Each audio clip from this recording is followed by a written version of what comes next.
Hello, ladies. Welcome to Seeds of Faith. I am your host, Amaya, and we are going to get started with today's episode.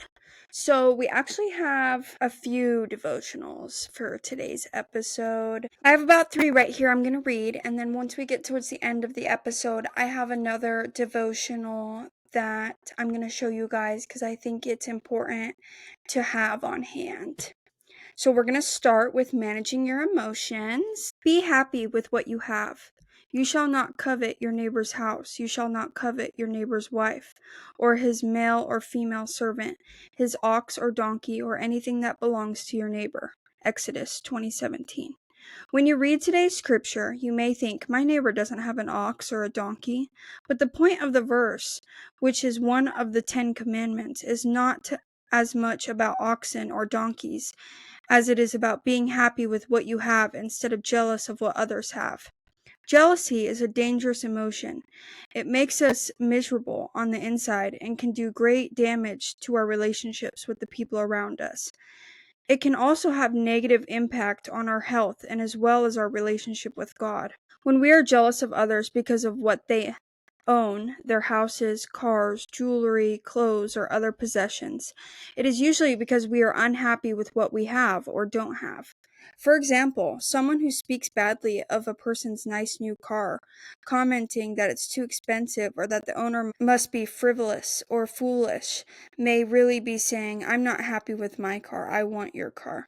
The same can happen with houses, clothes, talents other people have as well as other areas of life. Have you ever heard about a blessing someone else received and thought, when is that going to happen to me? Instead of being unhappy or jealous when God blesses someone with something that you would like to have, you can train your mind and emotions to be happy for them. You can let their blessings be encouragement to you, believing that what God did for someone else, He can also do for you. The prayer. Next time if I am tempted to be jealous, Lord, remind me to be encouraged by the ways you bless other people, knowing that you will also bless me in the way that is best for me according to your perfect timing. Next, we have sweeter than honey, forgiveness. Be kind to one another, tender-hearted, forgiving one another as God in Christ forgave you. Ephesians 4:32. We know we are called to forgive one another, but do we ever try to maintain a heart of forgiveness towards someone who repeatedly offends us? How do we continually forgive someone when there is no sign of change in a person's actions? The answer lies in Christ's forgiveness of us. When we consider the kindness and grace of God towards us, it becomes difficult to hold on to bitterness. His repeated offer of mercy to us when we truly acknowledge and embrace it makes it nearly impossible to be unforgiving of others. If we find ourselves struggling to forgive someone who has hurt us time and time again, we need to check to see if we have truly accepted the forgiveness of Christ in our own lives. His mercy allows us to be merciful. God, help me fully understand the gravity of my sin and your forgiveness. I sin over and over again, and yet you are faithful to forgive me each time. May that same mercy overtake me when I consider those in my life who need to be forgiven. Then we have all things beautiful. Other interests. Do not merely look out for your own personal interests, but also for the interests of others. Philippians 2:4. We reflect the love of God in our lives when we reach outside of ourselves. Whose interests are we most concerned with? If our interests win out more times than not, then are we people of compassion? We can take care of ourselves and also look out for others.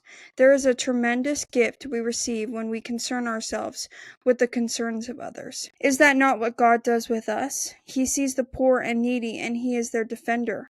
Should we not also be defenders of the defenseless? Throughout the day, let us look for ways to take a step beyond our own needs and comforts to consider the interests of others. Perhaps it is a conversation that we normally would not make time for. Perhaps it is readjusting our schedule to spend time with a loved one who needs us. Perhaps it is paying for the groceries of a mother struggling. Whatever it looks like, let's be people who see what others may not. Let's make room and space to move in compassion. Compassionate Father, I want to reflect your love in practical ways in my life. As I look for all ways As I look for ways to serve the interests of others today, move me by your Spirit. I will partner with your heart of love. Alrighty, now let's get into our episode. So today's episode, we're going to talk about relationships and just wives and husbands and what makes a good, happy relationship in biblical terms. So we're talking about this today because I feel like so many people don't know how to love each other in biblical ways, and their relationships tend to fail so easy, and they just give up because they're selfish with their own needs or something that they haven't forgiven someone for, or it could be a lot of things. But when we think about love, it's so important, especially in the Bible. Like, God made us for relationships, and He thinks that it's so important for a man and a woman to find each other and to love each other unconditionally the way that they love God as well. When you think of a relationship, you probably have so many wants and needs when it comes to that relationship. But one thing that you always need to look out for when getting into a relationship is you want to make sure that that person is someone that you can go to war with, not someone that can create the war. And that's a huge part of life. In the Bible, it says you need to be equally yoked. So you both need to believe in God and all of His beautiful blessings that He can do for you and everyone else in this world, and His unconditional love and all of His forgiveness.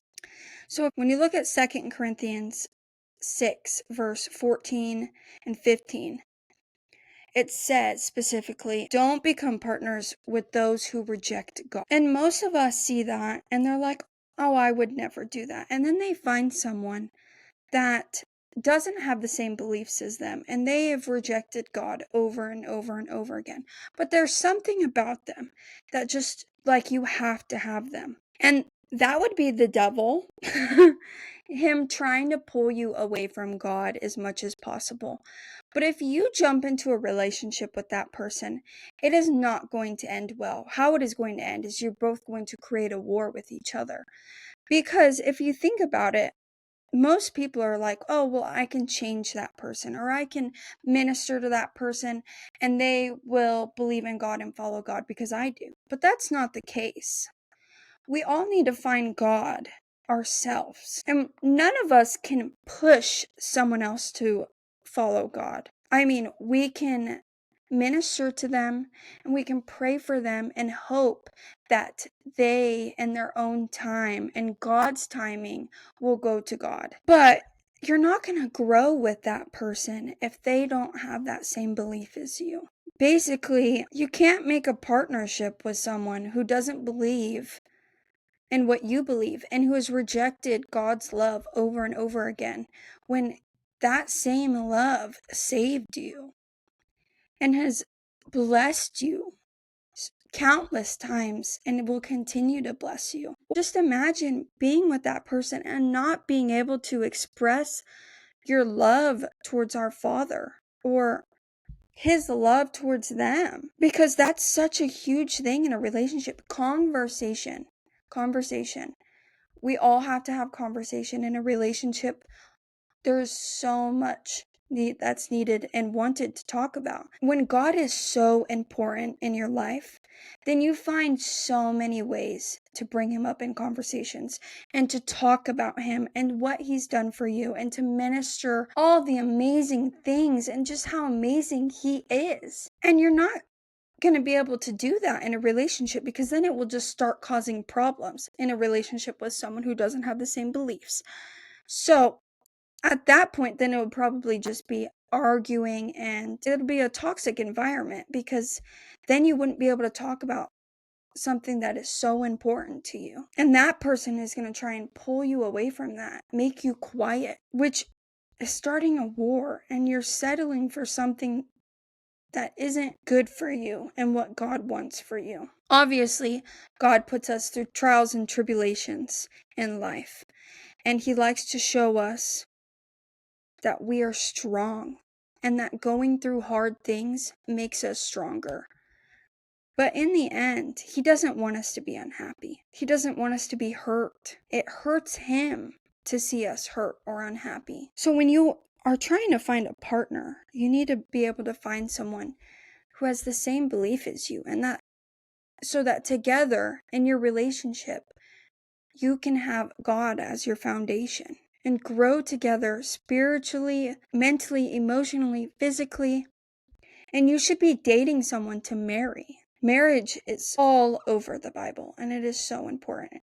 And it means so much. And that's what you should be looking forward to in life, is getting married, having kids, living a beautiful, happily God-filled life. And if you spend your time chasing people that don't have the same belief as you, you're going to cause so much war and so much hurt to yourself. And God doesn't want that.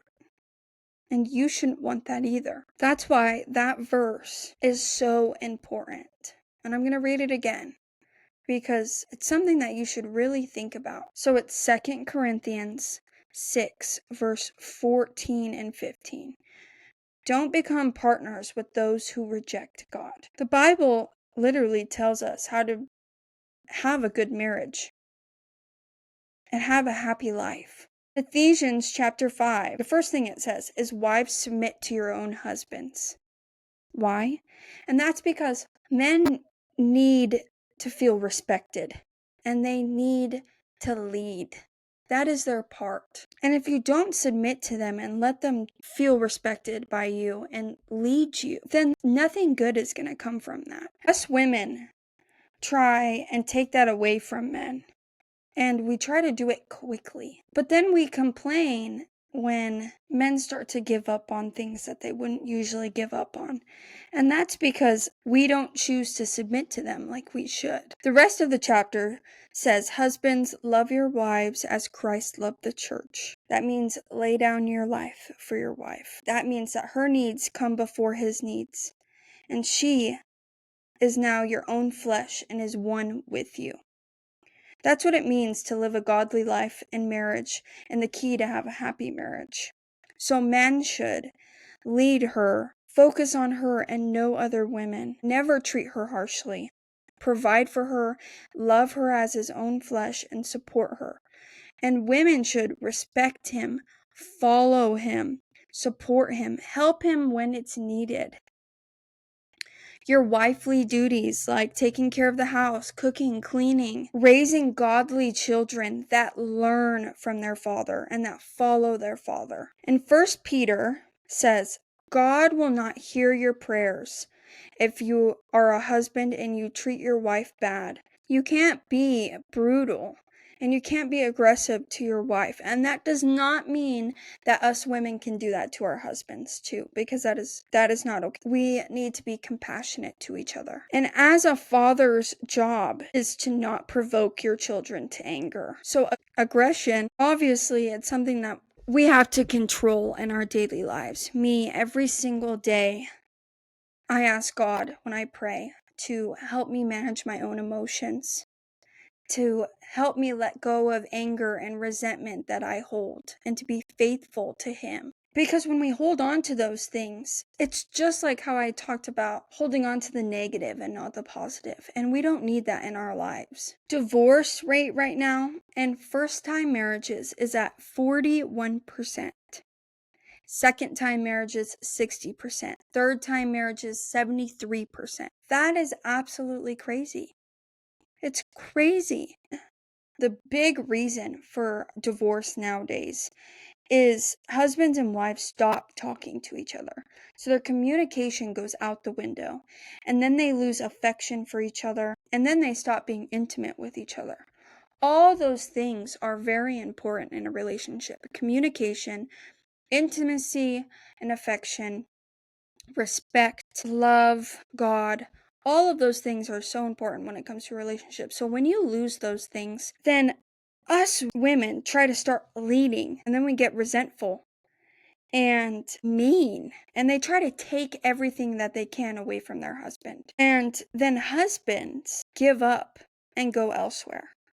Other substances like drugs and alcohol, porn, other women. And that's the main reason why divorce is so high right now.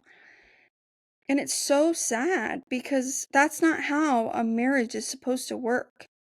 We are supposed to forgive each other just as God forgives us. Every single time we sin, God forgives us. He forgives us. So we need to think about that when it comes to our partner as well. We need to forgive them just like God forgave us. That's how we move forward. That's how you get stronger in your relationship. You don't hold grudges. You don't get resentful. You don't go elsewhere. You communicate, you forgive, and you support, and you love, and you go to God. You go to God about it. I pray for my partner every single night. There is not a single night, even if I'm mad at him, I pray for him always. Always. When I pray at night, I pray for him and then I pray for myself. And I couldn't imagine going a night without doing it because it's so important. It doesn't matter what happened that day or what's going on between me and him, good or bad.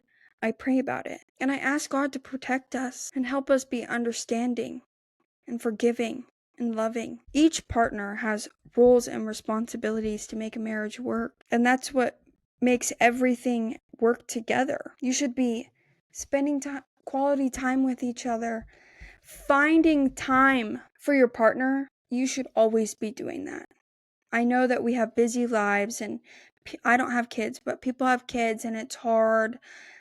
But you need to always give your partner quality time. There's people that are just so burnt out constantly and they feel as if they don't have anything. And us women, we get this feeling where we're not enough or we want more when we have so much.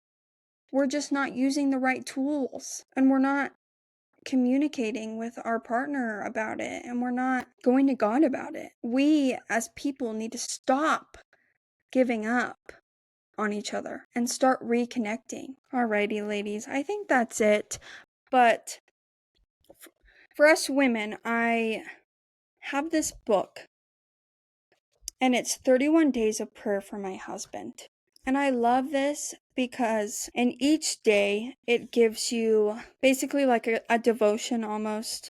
And it gives you so many different verses to read. And then it also gives us sentences that have a blank in them that we need to fill. And it's for our husband. And then when you put it all together, then in all, it's a prayer that you can have for that day for your partner. And it just gives you good advice, like biblical relationship advice. And I think that every woman should get this because even if you're not married, I'm not married, but you should always be praying for your future husband.